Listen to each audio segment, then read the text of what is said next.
Well, hello folks, welcome back to the Frontier Western Heritage channel here on YouTube. I'm Todd Kessner outside of Bozeman, Montana at the gun range, and this is our first firing of a pocket pistol in the pocket pistol series we're starting. And if you watched the last video, I had taken the Smith and Wesson 32 and center fire and basically pulled apart an antique shell. It's a I got a box of very old ammo, but it is smokeless, and the Smith and Wesson here that I've got is from the black powder era. So I wanted to replicate that particular round. So I had to pull the bullet out. I put in 9 grains of 3F old Ainsford black powder and then reseated the bullet. And the bullet's an 85 grain lead bullet. And the firearm that we're using is the Smith and Wesson 1.5, model 1.5 single action. So this one is the break top version. There were 2 previous Smith and Wesson 1.5s. The first issue was a tip up, and if you watched that last video, I had one of those to show you. Second issue was a tip up as well that had a fluted cylinder. And then the third issue, really on the 1.5, they still call it the 1.5, but they called it the single action, even though they were all single action. But the big change was the break top action instead of that flipping up action. And we just want to see what this gun will do if you were using this for self-defense. These pocket pistols, as we've said before many times, were very popular in the Old West period. Still popular today. Most often a carry gun is a gun you can hide in your pocket somewhere. Much more easy to carry around concealed even today with pistols and semi-autos. Much more easy to carry around than a big full-size gun, and so a lot of people indeed had these small pistols. This one in particular, this model here, about 97,000 produced, and up until 1892. So very popular gun. Over 225,000 of the Smith and Wesson 32s altogether, with those when they were rim fire and then converted to central fire, they called it in the day. So we're going to go ahead and give this thing a try with this 85 grain bullet. After I loaded the original load with 9 grains of old Ainsford, off camera loaded up some of the more of after the turn of the century round 98 grain bullet, and still did it with black powder just because I wanted to see what and this gun's black powder era, so I didn't want to go to smokeless. Could only fit 6.7 grains of old Ainsford 3F in this and had to compress it like crazy. I almost thought I was going to bulge the case. So the modern cases with the flat bottom, not balloon headed, these modern cases just don't hold as much powder. But we'll play with it and see what we think. If we don't like it, if I don't like it, I'm just going to quit. I don't want to push this gun too hard. Folks have said, well, this gun will take it. You know, they had 32 Smith and Wesson well into the 20th century, and a lot of these guns are still in production and they're still using them. And you're probably right. Folks that are claiming that it should handle smokeless and higher pressures. But I'm a little leery because there's a very minute little latch system here. This one is pretty solid, and what would happen to these is not that we're going to blow the cylinder out or blow the gun up.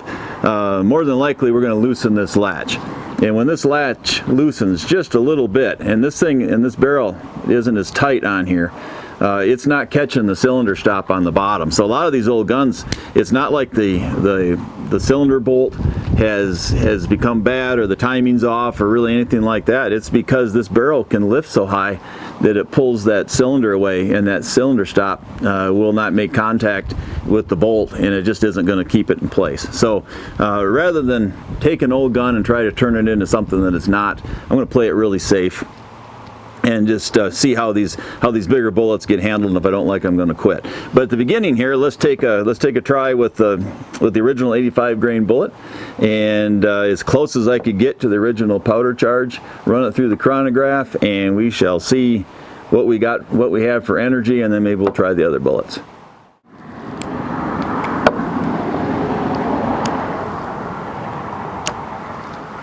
We'll get our 5 rounds in here.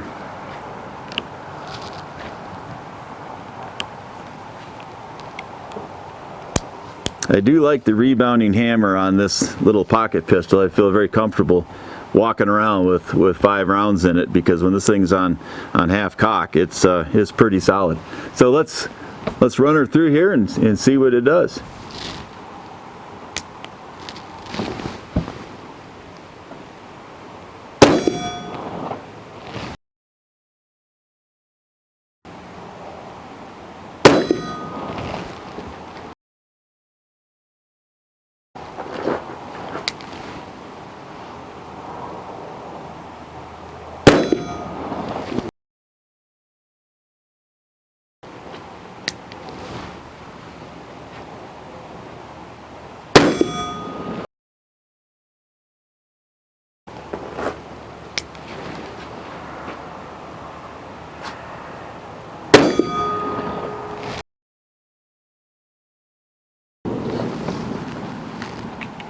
Alright, there's our 5 rounds of 85 grain bullet and the 9 grains of 3F Old Ainsford. Let's go ahead and try a couple of these 98 grain bullets and see what this does for us.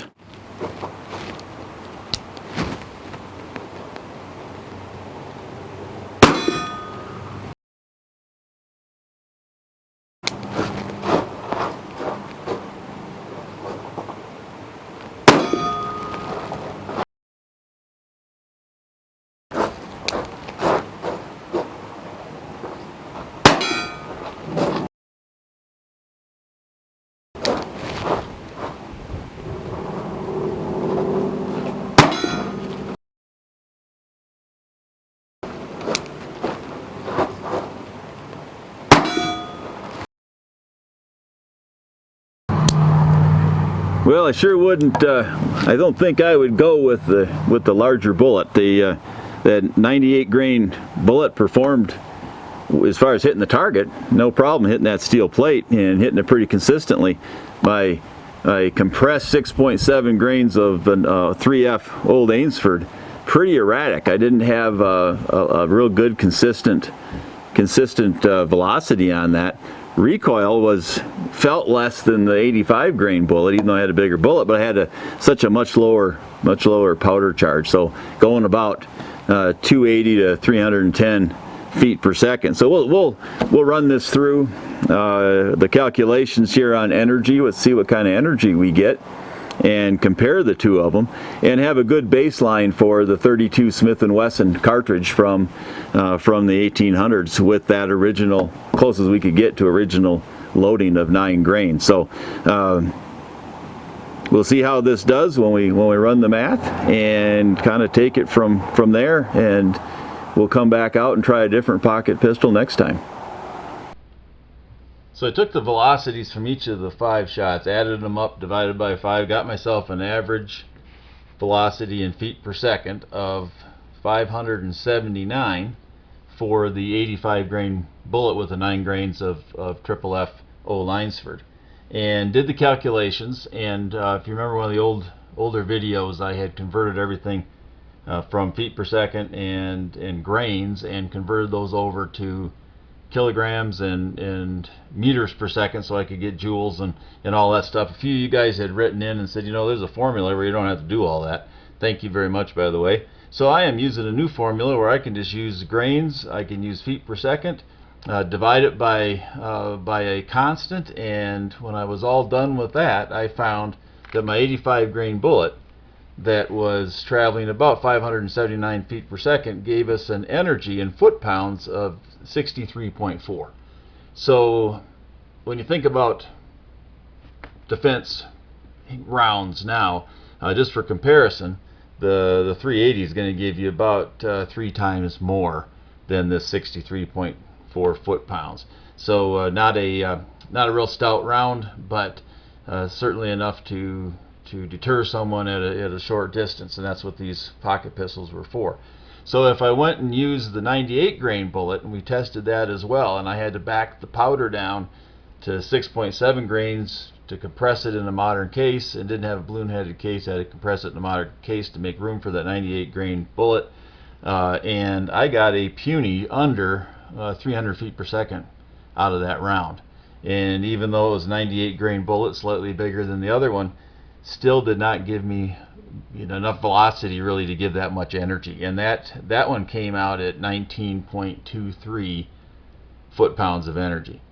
So for comparison, that's slightly better than a pellet rifle. And so that particular round I would consider it worthless. It'd be kind of fun to see a penetration test on a piece of pine or something like that, but definitely not a round that you'd bet your life on, that's for sure.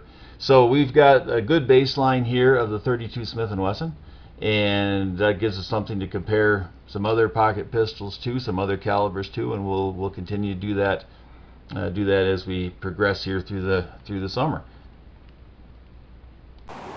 We'll be back out with other pocket pistols as we continue this series on the pocket pistol, and try some other ones and see which one would be the most effective to carry as personal protection back in the 1800s. So if you like the video, hit that thumbs up button, hit subscribe if you haven't subscribed already. Please share with your friends, and we will see you back here next time on the Frontier Western Heritage channel. Thank you. All right, let's do a mic check if I'm looking straight out. How does that sound? What do you got of me? You got the table? Yep. And we're rolling. I had taken some older but not black powder, 32 Smith and Wesson rounds.